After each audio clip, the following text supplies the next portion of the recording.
Assalamu alaikum and hello. This is Sadia Qureshi. I work as a training consultant for multiple educational institutions and also the corporate sector. I also work with SOAR STEM schools as a training consultant and a teacher educator. I've already recorded a few videos for your professional development. We've talked about topics related to classroom management, role of an effective teacher in the 21st century, also about formulating questions during your teaching. Today, I am going to talk to you about the skills that you have to develop in students while you teach in your classroom. So today's topic is right here, which is developing skills in learners through interactive activities.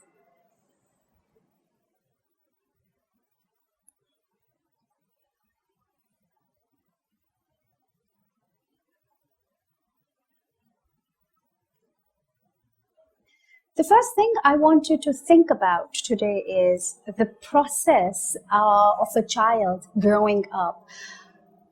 Think about a young child who is learning while growing up. And I'm not talking about a child who started school. I'm talking about a toddler who's developing habits while growing up.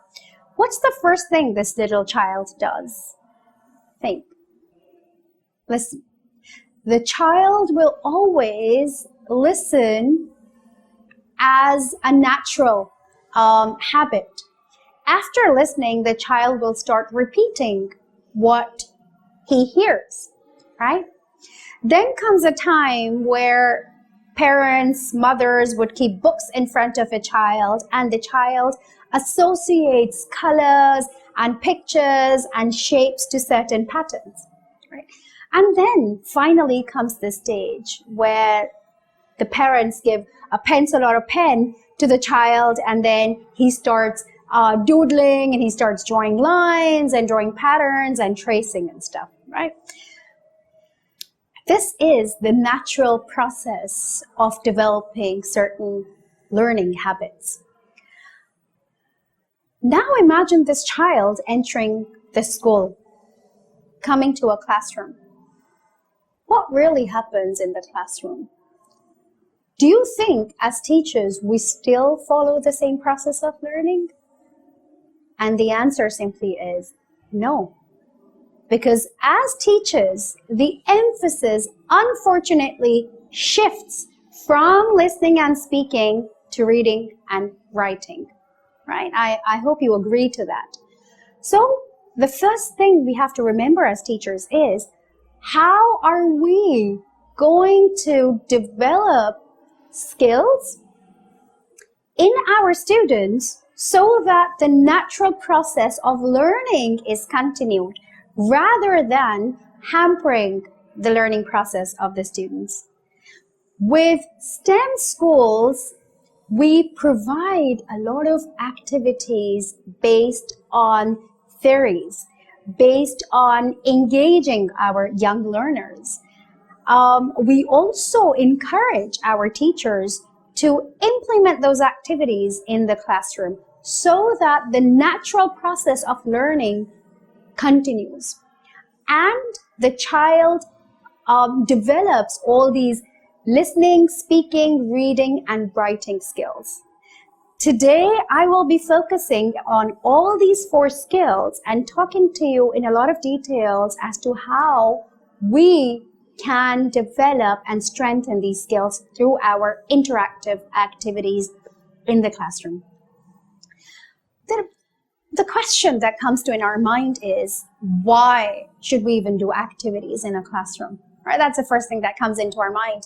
As teachers, we feel at times very, very much pressurized because we don't really, number one, understand why activities are done. Number 2, we don't understand how to plan those activities. Number 3, we find it very difficult to group and regroup our students because it's a hassle.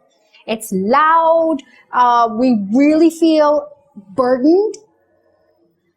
Now, as I've been saying, whatever strategies we apply in the classroom there's theory, there's theoretical knowledge behind it.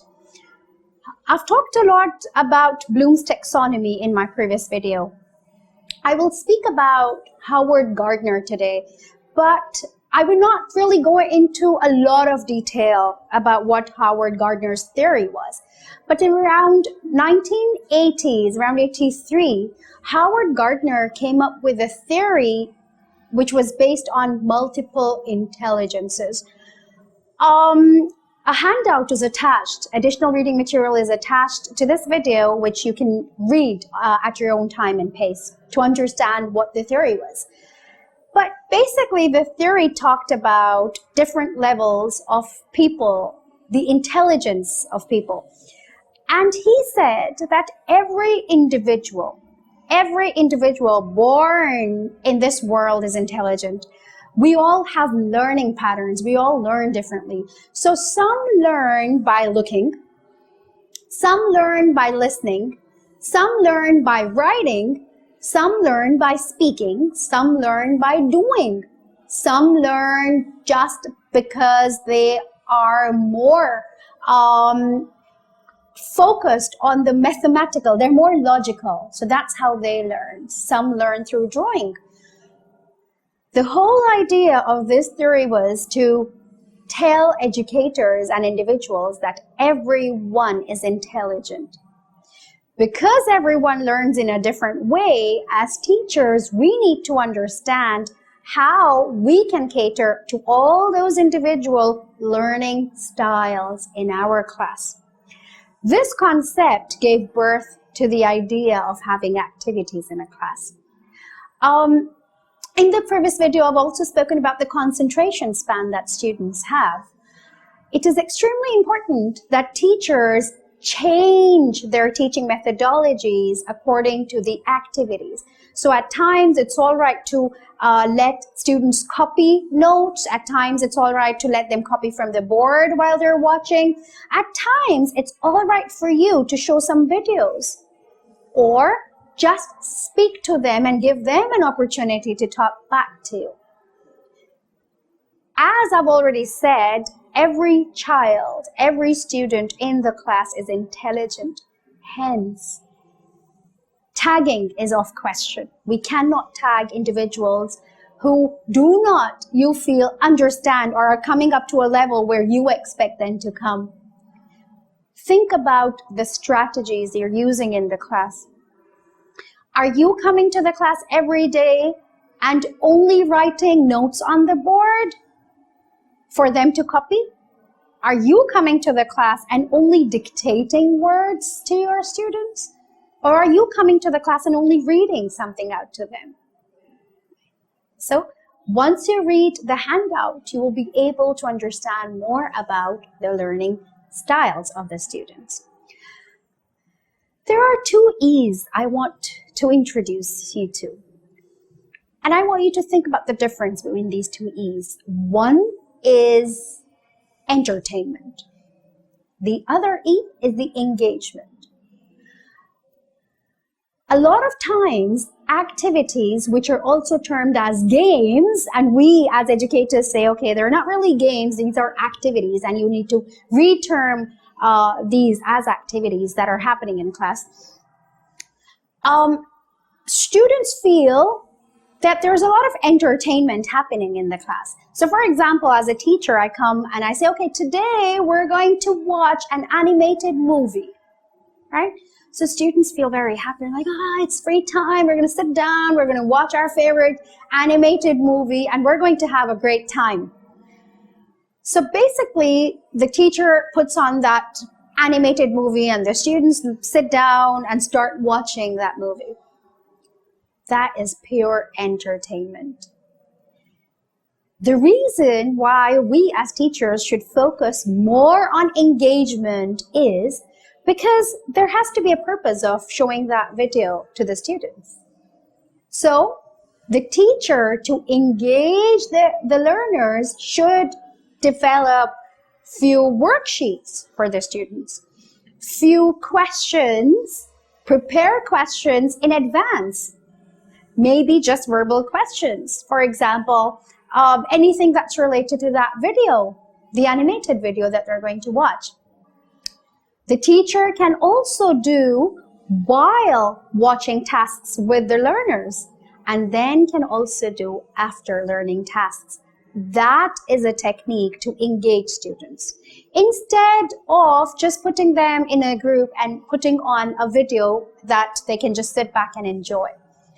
Even if they're enjoying, remember, when you are engaging learners, I'm not saying you're not entertaining them, but they are involved and totally engrossed in that activity because they know the teacher will ask us questions, we will have to talk to our partners after this, we will have to attempt a certain worksheet, and they are more involved. So next time when you plan an activity, or maybe the planner already has an activity, think about entertainment and engagement. These two E's are extremely, extremely important and thought-provoking too. Again, if you plan an activity and it does not have a purpose, it does not involve and engage your learners, that is purely an entertainment activity. A lot of library periods I've noticed go away like this, where the librarians would really just put on a movie and say, okay, watch this. There is no harm. But remember, everything the learners do has to have a purpose. So we can't just turn on something, a clip, and say, okay, just watch it and that's it. We can't just brush off things under the carpet. As I said, every clip that they watch, every story that they read, even in the library period, the teacher needs to reinforce to assess learners' learning.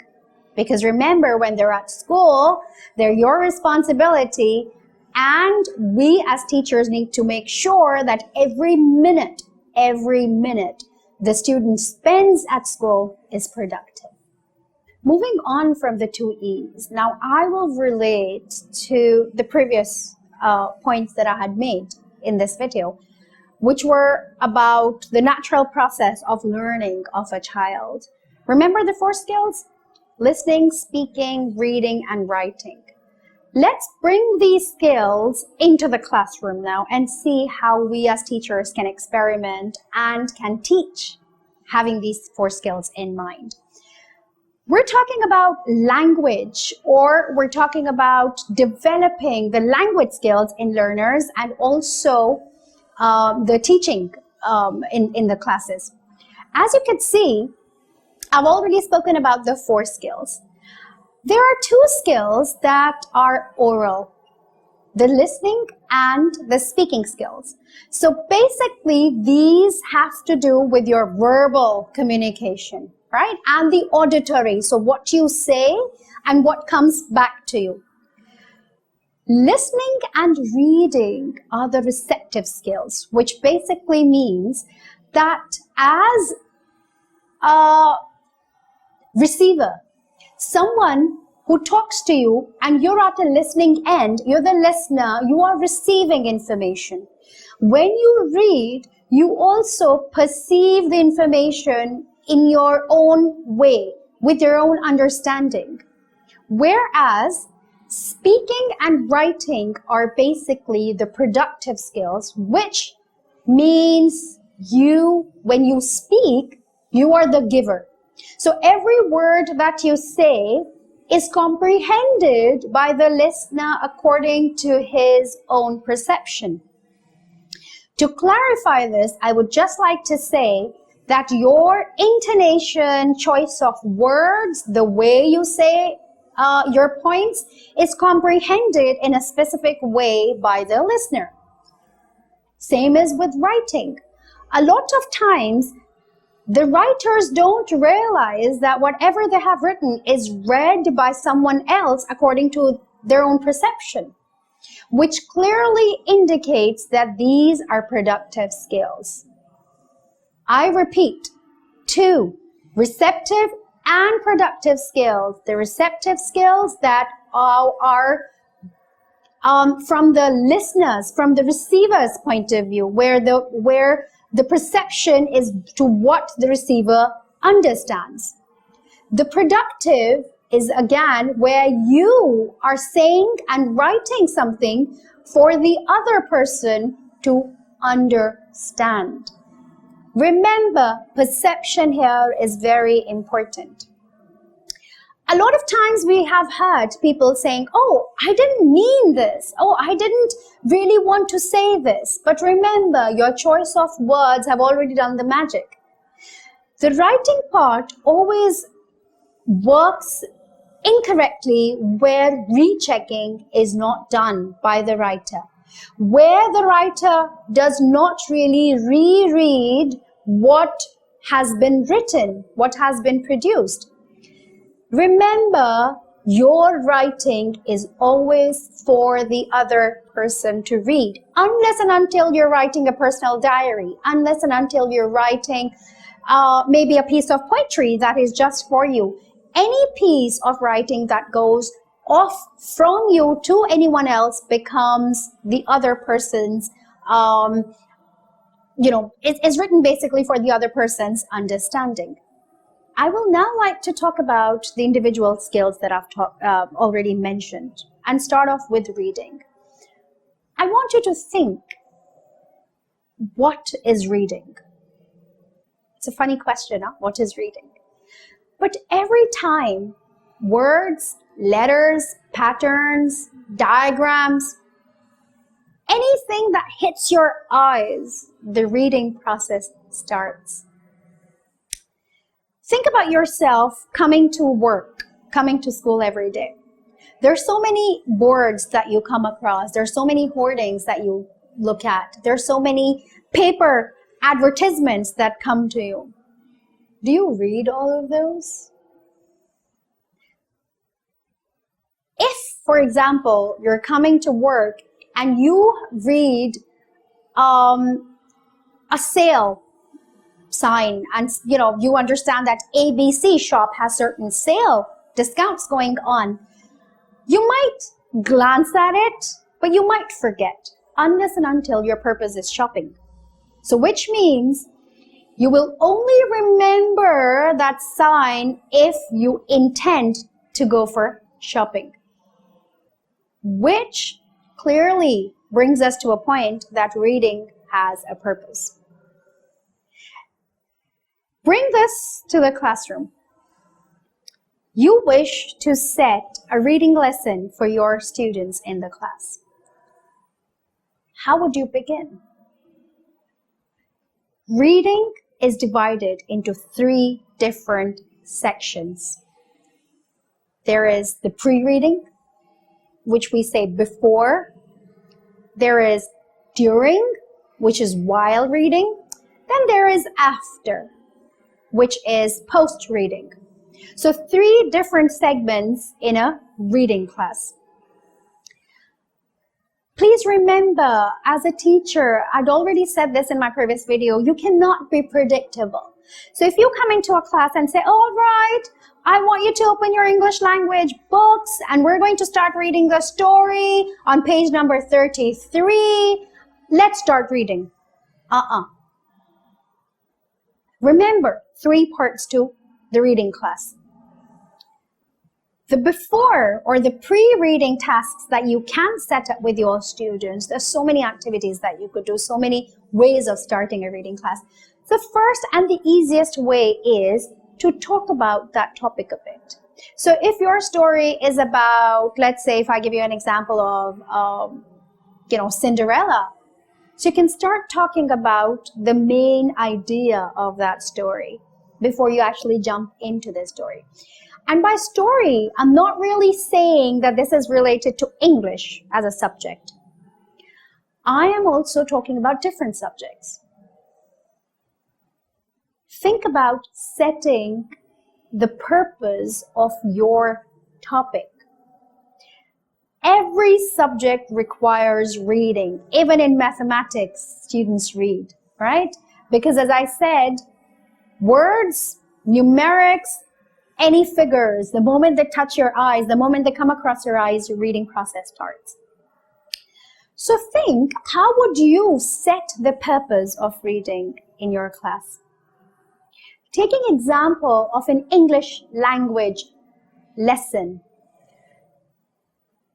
think about a story that you're doing.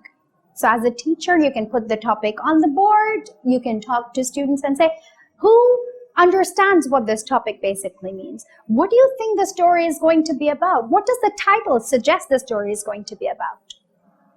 Or you could just start talking about the story and say, has anyone read something similar to this? Have you ever come across someone who has been in a difficult situation? There's another point which is called picture walk. So for little kids, if your book has a lot of pictures, maybe that specific story has a lot of pictures, let the students flip through the pages and ask them what they feel the story is going to be about. It's called a picture walk, right? Let them get hooked onto the topic even before introducing the topic. This is all before reading, pre-reading tasks that I'm talking about. Another idea can also be to introduce vocabulary. Vocabulary development is a separate area which I will talk about. But as a teacher, you can put up words on the board and say, okay, we're going to come across these words while we read this story. Think what these words mean. Does any one of you understand any of these words? Have you ever come across these words? So again, you're setting the purpose, you're setting the context of your reading session. This is before, right? So this was what the teacher can do to set the context, the purpose of reading. Remember, without setting the purpose of reading, learners will not remember, right? So then you start reading the story with the students. Now here comes while reading tasks that you could do with the students. While reading, you could actually stop, ask the students to preview, and then move on. So there are smaller, shorter verbal questions that you could ask the students to attempt to discuss. They can be written also. When you reach the climax of the story, you can actually ask the students to stop reading, open their copies, and make their predictions as to what do they think the story is going to end up like. Let them write the predictions. When learners make predictions, as a teacher, you have to remember the predictions can never be wrong, because we're not looking at the correctness of the ideas. We're looking at the creativity of reading. So let them make their predictions, and after they write their predictions, they can share with each other, and then you ask them to close their copies. Continue reading the story. While reading the story, you can ask your learners to analyze certain characters, to compare those characters, to analyze different features of those characters. So they're while learning tasks, right?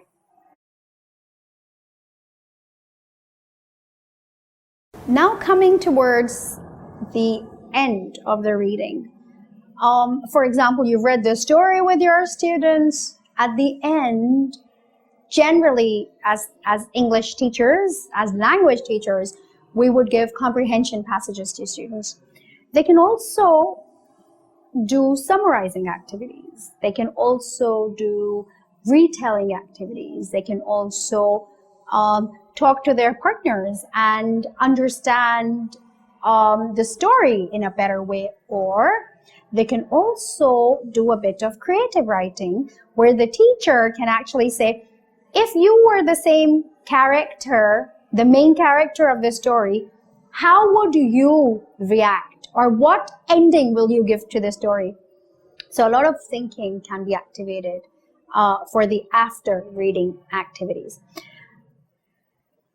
If I say the same for other subjects, for example, math, which becomes as a technical subject and teachers feel, I don't know how to do the before, while, and after activities with my students.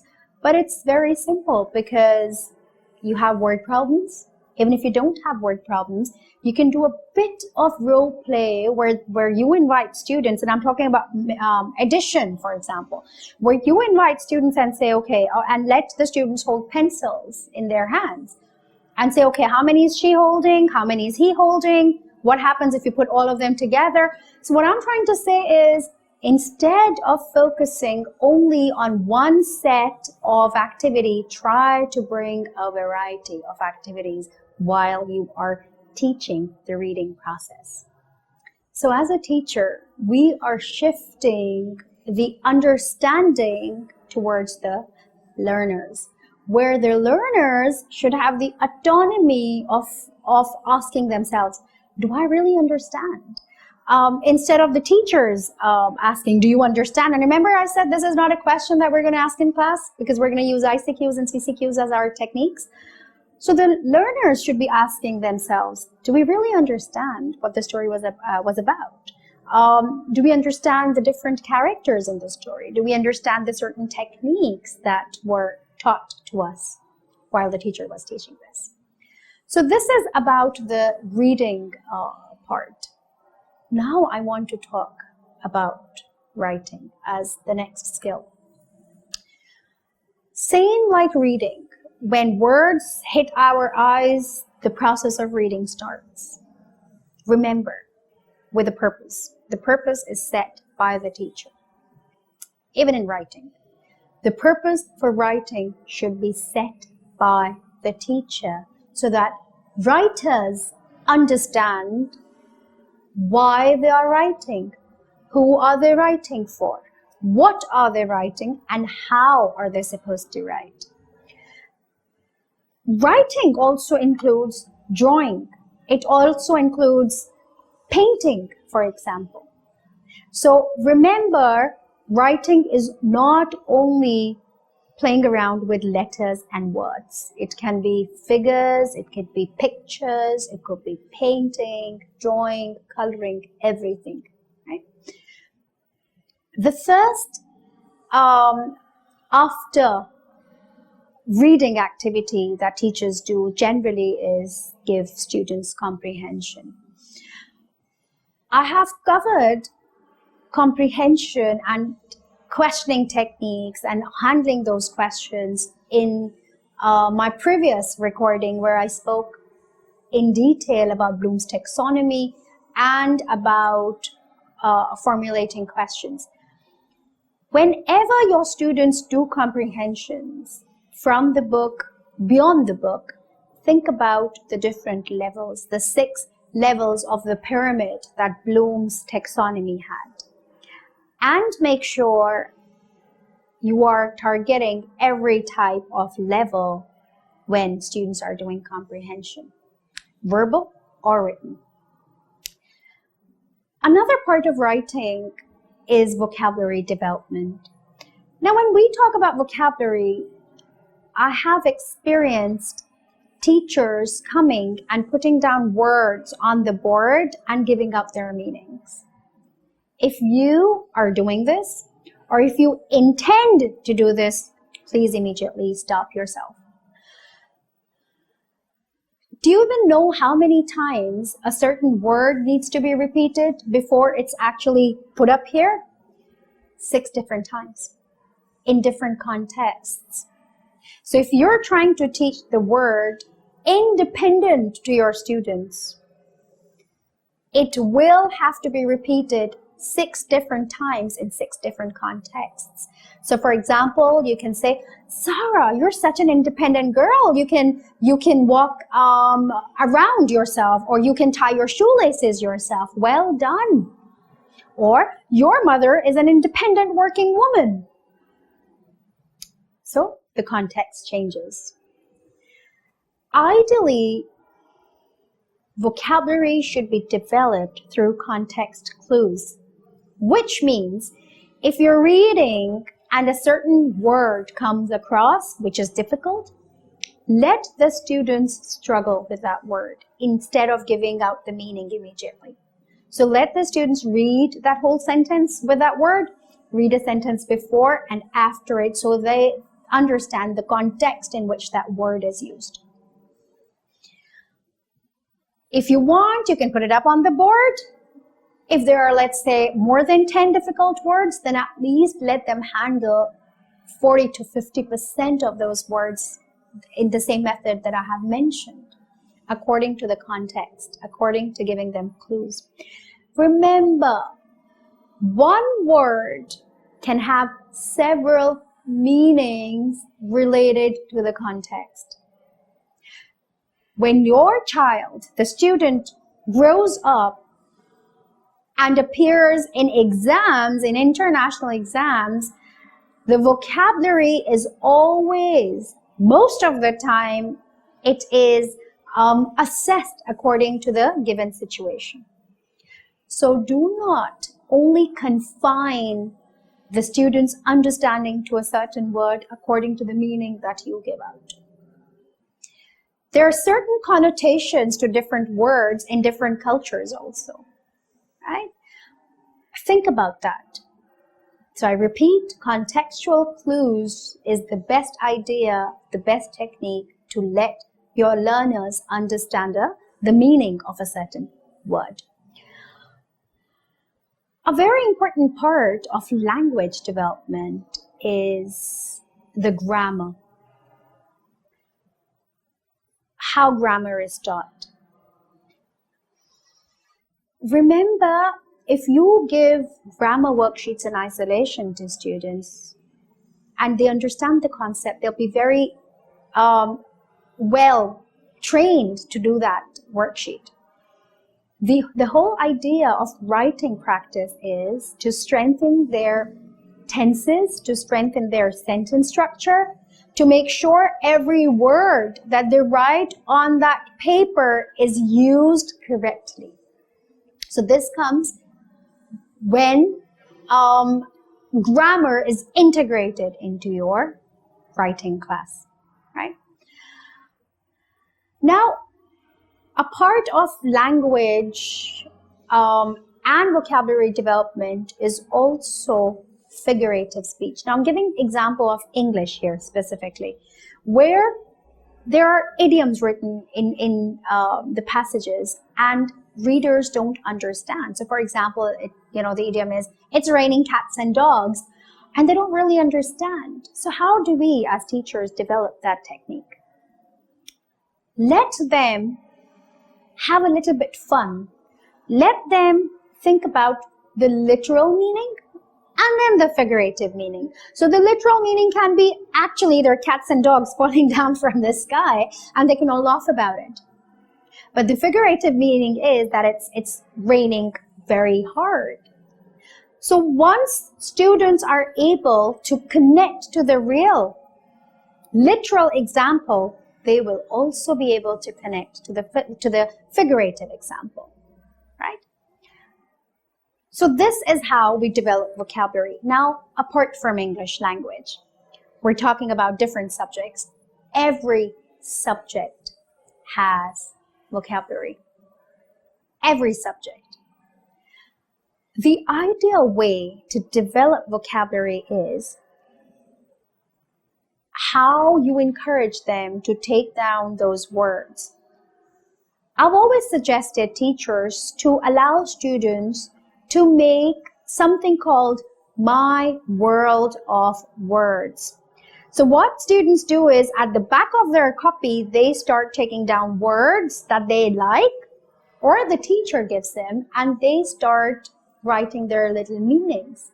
And those words are then encouraged by the teacher that, those words are then used into the creative writing. So as a teacher, you could say, all right, use these words into your sentences. Use these words from your dictionary. So they're not actually opening up dictionaries in class, but they're using their own made dictionary during their creative writing class.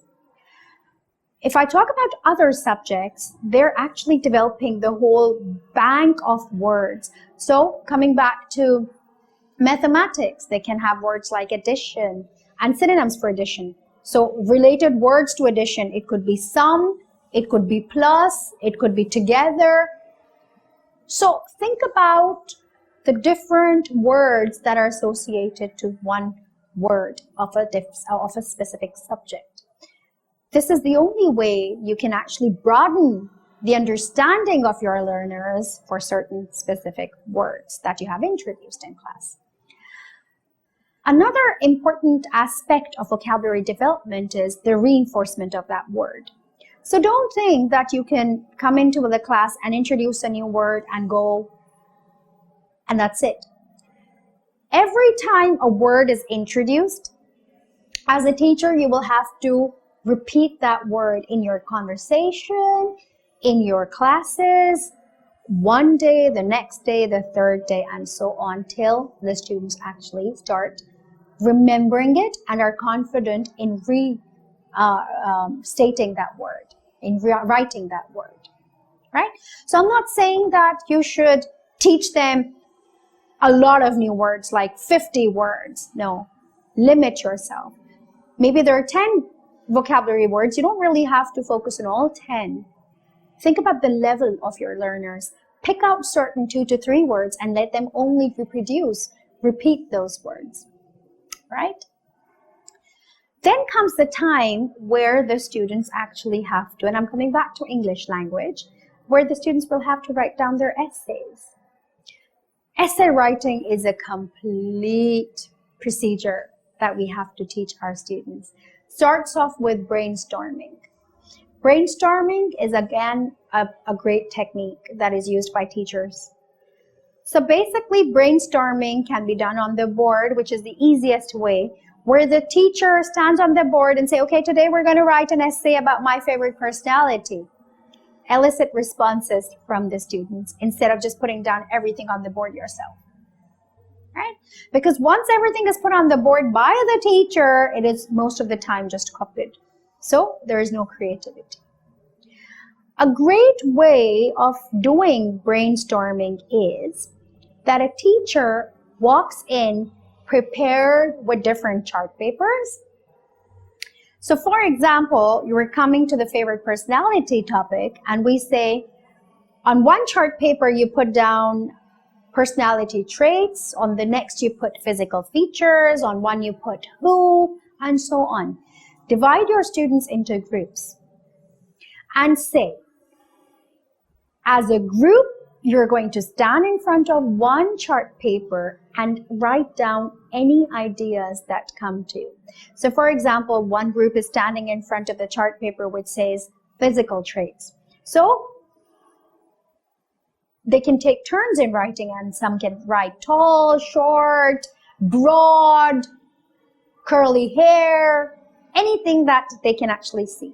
The other group can stand in front of a chart paper that says personality traits. So the personality can be honest or whatever adjectives they come up with. And then you say, every time I clap, you as a group has to move in a clockwise direction and come and stand in front of the next chart paper and scribble points. So and you as a teacher need to time yourself. So every time you clap, the group moves. Clap, moves. Clap, moves. Till the time every group has come across all the chart papers. What have you done? You've elicited all ideas from the students out of your preparation. Once the groups have gone to all the chart papers and penned down points, they can come back and sit down, and then you say in the first paragraph, you're only going to write about the person, the second paragraph, and you structure the paragraphs for the students. By the time they come back and sit down, they have a lot of ideas. And those ideas are coming from their peers. You cannot even imagine the number of words that they have picked up, because if you're just doing brainstorming on the board, it's limited, right? Here, a lot of students, or all of the students, have been given equal opportunity to write down on the chart papers. Through peer learning, peer discussion, they're coming up with words. Now here comes a point where you feel, oh, not all the students will write, which is all right. At least they're talking, at least they're listening to their friends, and at least they're coming up with more ideas, right? And then, of course, they have the creative writing begins, and then the whole process begins. So this was something about how you can encourage students to write in your classes. Okay. Moving on from writing comes the listening and the speaking part. Going back to the natural process of learning, as I had already said, in schools, we most of the time focus on the reading and writing skills. A lot of times we ignore the speaking and listening skills. When we teach our students in class, please think of those individuals, how these students are going to contribute to our society after the next 10 years, after the next 5 years. Speaking and listening is tested in international exams. Even if it is not tested, the skills need to be developed from grassroots level within classes. What happens when you develop these skills?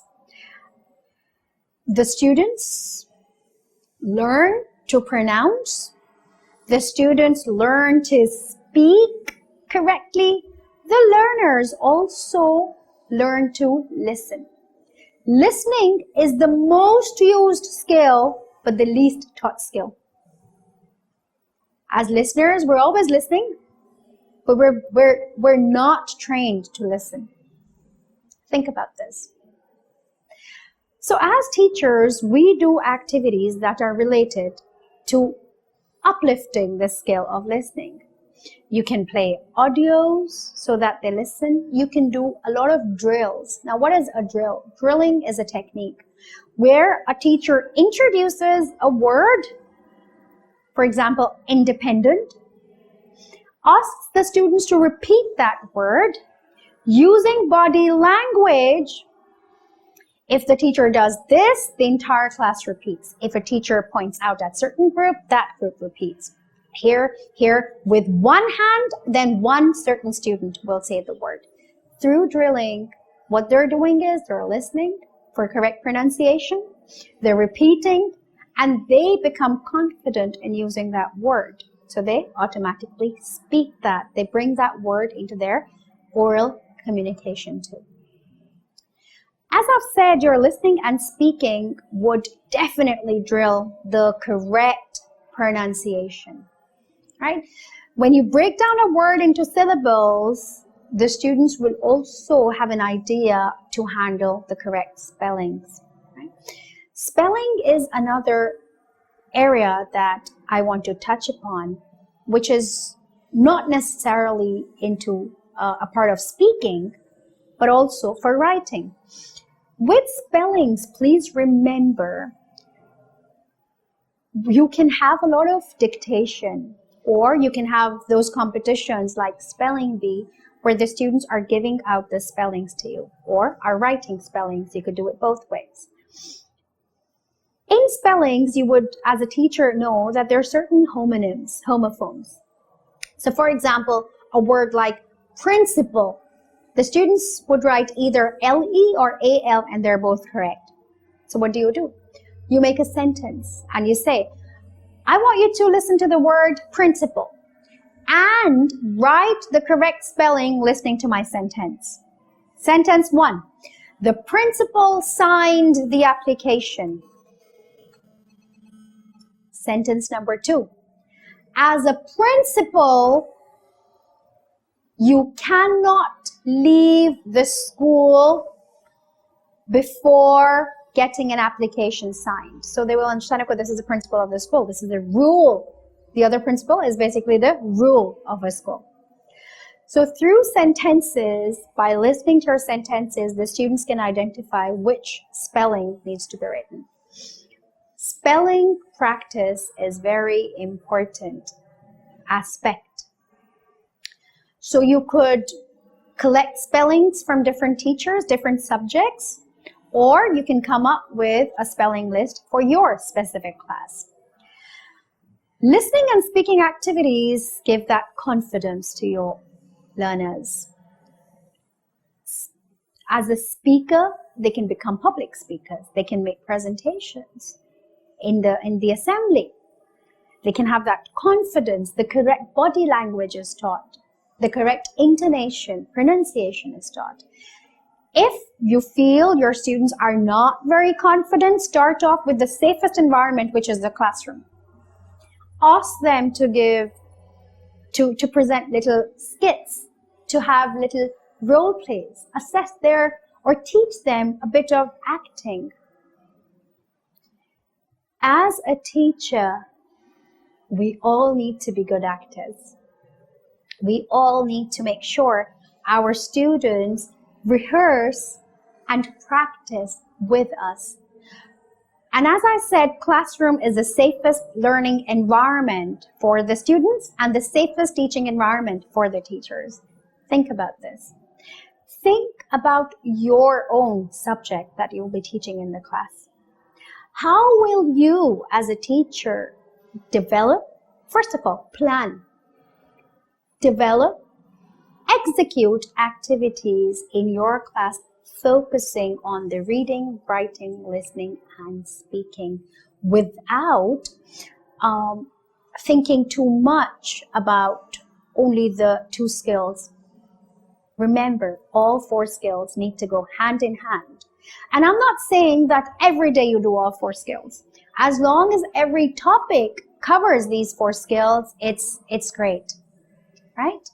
So as long as you're teaching all 4 skills and are covering a topic, keeping number of days in mind, it doesn't really matter. But remember, you will not leave any skill behind, right?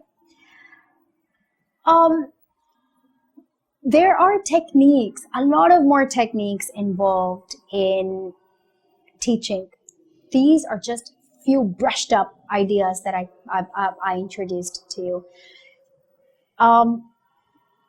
When we have the subject specific sessions, we can probe more into the techniques related to different subjects. Right? Before I wind up this session, there's just one thing that I want to repeat what Albert Einstein has always said.